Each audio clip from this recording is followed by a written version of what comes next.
So in this video we are going to be continuing to take a look at a scenario where civilization starts over. In the last episode of the series we saw a lot of expansion and colonization take place, especially over here in Asia and in the Americas, and we also saw a pretty interesting religious war take place over here, where this country broke away from the pink one. If you do end up enjoying this video, please make sure to like and subscribe, and yeah, let's get straight into it. So, we are going to be kicking off this video with a pretty big war. So, this turquoise team over here, these guys, as I said in a previous episode, these guys are basically the real descendants of the Baikal Empire. They have those same values of, like, we're the only good religion, and now they want to take over the homeland that they see as their holy land. As we can see, these guys are this light religion, and their holy land is Lake Baikal. And these guys are going to try and take it. So this light turquoise team is going to go to the Baikal country and they're going to be launching an invasion. They quickly move across the border in mass and capture this major city right here. Now, unfortunately for the Baikal country, they're in a much less developed area, and they also have a lot less population. You can kind of see by the size of the provinces. They're in a much worse spot too, so the Baikal country is going to struggle quite a lot here. The turquoise guy is then going to focus on the more southern populated areas, kind of branching out to try and take these major cities, and they're quite successful in doing so. These countries over here who kind of don't want a second Baikal Empire on their border, they're going to start supplying the original Baikal country, the dark blue one, but it's really not going to be too effective as these guys are quite strong. After taking this land down south, they will continue to move up north, but then a new country is actually going to be joining in on this war. And that is going to be this orange country right here. So this orange country, who has a similar motivation to these guys, they don't want another Baikal Empire. Seeing that these guys are much worse off than the Baikal Empire, how they would just kill off their religion completely, these guys do not want this to happen. They don't want these guys to become strong, so they will be launching their own invasion. They quickly cross the border, taking this major city right here, and then they move and take this one. These guys have a lot of support from a lot of other members of this red religion, so I guess like Qatar, Mesopotamia and Persia, and they will be quite successful at the start. However, over here in the Baikal country, the turquoise team is going to continue to move up north, now capturing this major city right here, and the capital of the Baikal Empire, or former Baikal Empire, is now under threat. These guys are going to continue on north. However, now down south, these guys are really picking up some steam. Unlike the original Baikal Empire, these guys do not have like the strength of the military. The Baikal Empire had an extremely strong military, whereas these guys do not. So it's not like how before the Baikal Empire could take 10 countries at once. This guy is going to quite struggle with this war. They will manage to set up a defensive line that stops this orange country from continuing on any further, but over here they are going to continue their advance. They don't really focus on any of this area over here because there's basically no one living there. You can kind of tell by the provinces. And now they're starting to get very close to the capital. They branch out in an attempt to make this city over here be captured, as well as connect up with this lake, or Lake Baikal. We also see some kind of weird advance over here. It kind of seems like they're trying to go for this city, but they realise it's kind of too well defended, so instead they just go down south, and it just leads to some sort of encirclement. Pretty weird advance over here. However, it does allow for this city to be captured. These red guys now have a new Baikal Empire on their border, which they are very not happy about, so they're going to continue to ramp up their supplying of the Baikal country. Down over here, this guy is going to break through the defended front line. However, with some forces now moving back from the Baikal country, because these guys have almost fallen at this point, so they don't need many forces fighting, those troops are now coming back down here, and they are fighting into this orange country, breaking through the lines, and even pushing back all the way to their border. This is quite a big achievement for these guys, and it is a big morale boost. From here, the Baikal country is going to continue to fall, and these guys kind of just sign a peace treaty with this country because they see they've lost the war, there's not really any more point in fighting, and this is just going to lead to the complete fall of the Baikal country. The capital is captured, and they surrender. So, let's have a look at this peace treaty. So, taking a look at this peace treaty, we can see that the Baikal country actually doesn't really, get hurt too badly. They do lose like 2/3 of their land and some of their most important land. However, they do still exist, and they even have access to Lake Baikal still. Kind of surprising. They do lose their capital though, which is seen as the holy city, and they're going to move it to this one right here. So yeah, the turquoise country on the rise. We see these guys still want to reform the old Baikal Empire. Next up, we will be seeing a little bit of colonization slash expansion taking place. this Tanzanian country is going to claim some land in Africa right here. This Somalian one is going to claim a little bit more land down the coast. Just like that. And this newly formed Yemen country is going to take quite a bit of this southern land right here. Qatar also does a little bit of expansion, but now we will be looking at expansion in the New World. We see the Galicians finally meet up with these northern areas over here. Now they do know that this is the same continent, and this kind of leads to the exploration of this land right here, or this water. It is also at this point where we see a very large exploration into Central America. This area is quite easy to explore, it's just that there's a bunch of rivers and stuff. But now we're actually going to be seeing something pretty interesting happening, and that is going to be a new country actually discovering the Americas. So, over here in Asia, we see a few of these countries kind of get word that, oh, there's a new continent over here, and maybe if the Earth is round, maybe we can also discover it as well. So that one very famous Indonesian captain who is now very old, he's like 70 years old now, he is going to go on his final voyage to hopefully also discover this brand new land. He's going to set up from the very bottom of the Philippines, and he's going to go on. And this guy hopes to kind of gain glory in history. He is going to be discovering the Americas as well. He is going to go on, and he's just going to keep on moving. And then he reaches the other side of the Pacific over here, and he just keeps on going. He gets extremely close to Hawaii, but he never actually discovers it, which is something that will be realised in the future.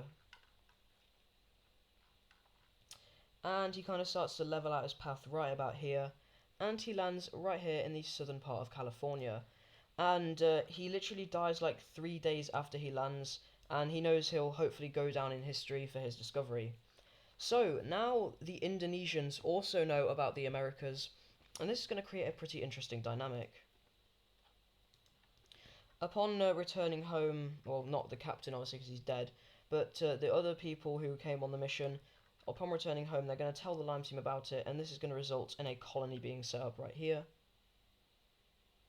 If you guys want to make a name for that captain, feel free to say it in the comments, I guess. He was a pretty important part of this series. And yeah, his legacy has allowed a Indonesian colony in the Americas. The Indonesians, the Indonesians don't really have too much contact with the Europeans, but they know maybe if we keep going we'll eventually meet up with them, so they decide to send out an exploration. However, it kind of stops when they reach the Rocky Mountains. They don't know how far across, like, the Europeans are from them. I mean, for all they know, it could look like this. They could be, like, all the way over here, and I have to go, like, loads further. Next up, we're going to be looking at the European side, because a bit more colonization of this land is going to take place. After the Irish discover, like, the Hudson Bay area, a new treaty is going to be signed between the Irish and the English. And that is for the division of this northern land right here. So that basically says that the British get this land right here, and after that Ireland can claim any of this other land over here.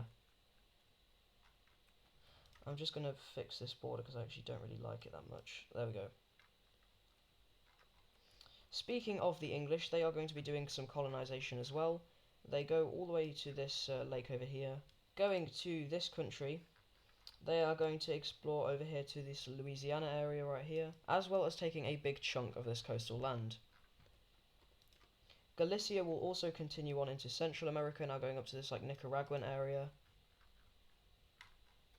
And the blue team is going to continue their expansion around the coast of Brazil, ending up looking something like this. And now there's just going to be one more country that's going to set up a colony in the Americas. I'm pretty sure this is going to be the last country that sets up a colony, and that is actually going to be the red team. The Dutch are going to go down south to this like southern Uruguay, and oh no, definitely not Uruguay, but this southern Brazilian area, and they're going to decide they also want to be on in this party, so they will be setting themselves up a colony as well. We also see a little bit more of a discovery of Africa, but now we will be looking at our Daily Japan update. So, Daily Japan update, we are now only down to 4, technically 5 Japanese nations. However, this is a colony of China. And it's at this point where we're going to be seeing a pretty big war happening. So, recently, I believe it was the last Daily Japan update, this red and this purple country went to war. And these guys are going to be going to war again. This time it's going to be the purple country launching their own invasion of the red country. So, these guys will be crossing into the border, and they will be taking this major city right here. But then we see the orange country actually join this war, and it's not on the side you might think. You may be thinking, oh, these guys are just going to invade into the red team, but no, they're actually going to be invading into the purple team.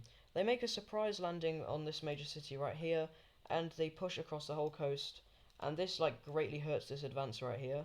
We then see the red team also make a push back, just like this, taking all of this area, and now the purple team is kind of cut off, and then they get reduced all the way back down to this island. However, then we see the Hokkaido country joining in on this war. Despite the fact that they had worked with the orange country to invade into that beige country, they still want the land of the orange country, so seeing they're distracted, they will be launching a massive invasion down south. They decide to, the red team decides to not help out the orange team here, they decide to stay neutral, and they actually betray their ally.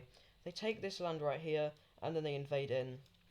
The capital is captured, and this island, which is still very important, obviously, like, I don't know how long ago it was I said this, but this island is like a trade hub where these East Asian nations go before exporting their product to the main island. So yeah, that is going to be a big win for them. And the purple country is kind of just left on their own right here. So let's take a look at this peace treaty. So in this peace treaty here, we can see that the Japanese islands have now been fully divided. The Hokkaido country obviously has the northern areas, and the Tokyo country has the southern areas. And then we actually see a pretty interesting thing happen. We see Hokkaido forming an alliance with this southern purple country right here. And this is an anti-red team alliance. Furthermore, we see the Hokkaido country also expand a bit more in Siberia, taking about this much land. So yeah, we can clearly see right now that the Hokkaido country is on the rise. But now we're actually going to be seeing a pretty big war taking place. On the border of Poland and the Dutch, a border skirmish happens. Like, this is very common in my series, I know. But these two guys have previously had very bad relations. The red team still has a very big claim over a lot of this Polish area, and Poland is quite annoyed that the red team has still had that claim. So Poland is going to be maybe faking a border skirmish or starting it, and then the Polish will be moving in. So Poland is going to be launching their invasion. They quickly move over and capture this major city, and we see Poland be getting quite a lot of support from Denmark and as well as Sweden, seeming like Poland may be joining Sweden's alliance just soon because of how like good the relations are between them and how Poland has been helped out by Sweden quite a bit. The red team is going to be pushed back quite heavily. However, they kind of do make some sort of advance right here. It does create some pretty bad logistical issues for Poland. However, they quickly sort it out and push the red team back. The Polish are then going to move down south, but then Austria decides to join the war. A few episodes ago, Poland had invaded Austria, and it kind of caused them to have like a revolution. They were like they were a monarchy before, but now they're a dictatorship because of this revolution, and these guys are still salty about it, so they will be crossing the border into Poland and launching their own invasion. They capture a major city on the border, but then Sweden starts really ramping up the amount of troops they're sending to Poland, and at this point, Sweden, you may as well just join the war, mate, because you're basically just funding Poland completely. This does allow a pushback, and Poland is just, like, destroying their enemies right now. At this point, the red team is like, can we please just leave the war? We didn't even want this war in the first place. Poland is going to make a demand for a few of these provinces, and the red team is going to accept because they just kind of want to leave this war. Austria's capital is going to fall, and they're also going to surrender. And yeah.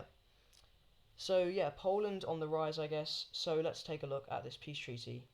So in this peace treaty, we can see that Poland has expanded quite a bit. They take a province from Austria and two from the red team.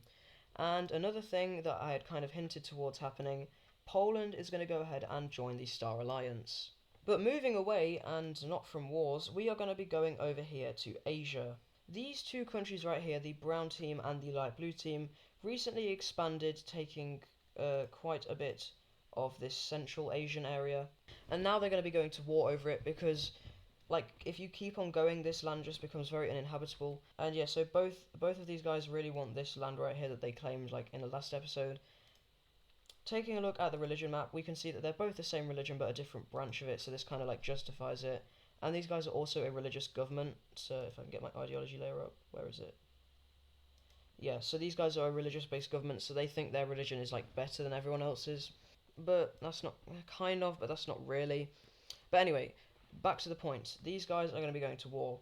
It's going to start when this southern country goes up to the border of the brown country, and they just completely send their troops over. there have been a lot of arguments, and this is how the actual war is going to start.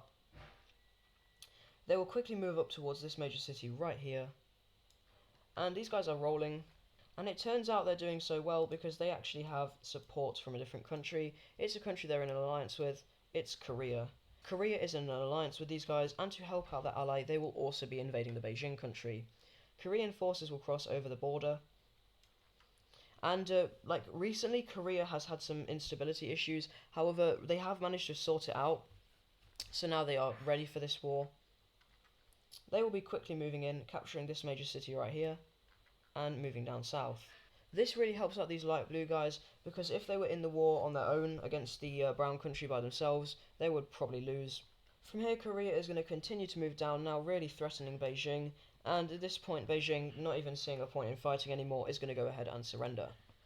So yeah, pretty interesting war there. We can see that this religious-based alliance is working together quite well, and let's have a look at this peace treaty. So, taking a look at this peace treaty here, we can see that the Beijing country has been heavily reduced. The light blue country down here gets all of the land they wanted, now becoming a very interesting shaped country. They're like wrapping around central China right here. Korea gets a few border provinces as well. And yeah, so that was a pretty simple war, I guess. But this alliance is definitely becoming a very prevalent one over here in Asia. But that's actually not the only alliance. We're going to be seeing another alliance forming down here, I guess. And that is going to be between two countries that have just recently become friends. And that is this red Burma country right here, as well as Vietnam. We also see Taiwan decide to join this alliance. Pretty interesting, but they're allowed in. They kind of just want protection. They're around a few strong countries that they know are quite expansionist. Central China and Indonesia. Although I doubt Indonesia would really want to go after them. They are quite peaceful. I don't think they've ever been at war with another country, actually. But Central China, very expansionist. They invaded this country right here. So yeah, they just want protection. Nothing wrong with that, I guess. But that is actually going to be it for this video. If you did enjoy, please make sure to like and subscribe, and I will see you in the next one. And a big thank you to all of our channel superfans. This includes LaserTaste and English Mapper, as well as a thank you to our recent donators, English Mapper, Coley, and Isle of the Lime Team Monarchy. Thank you guys.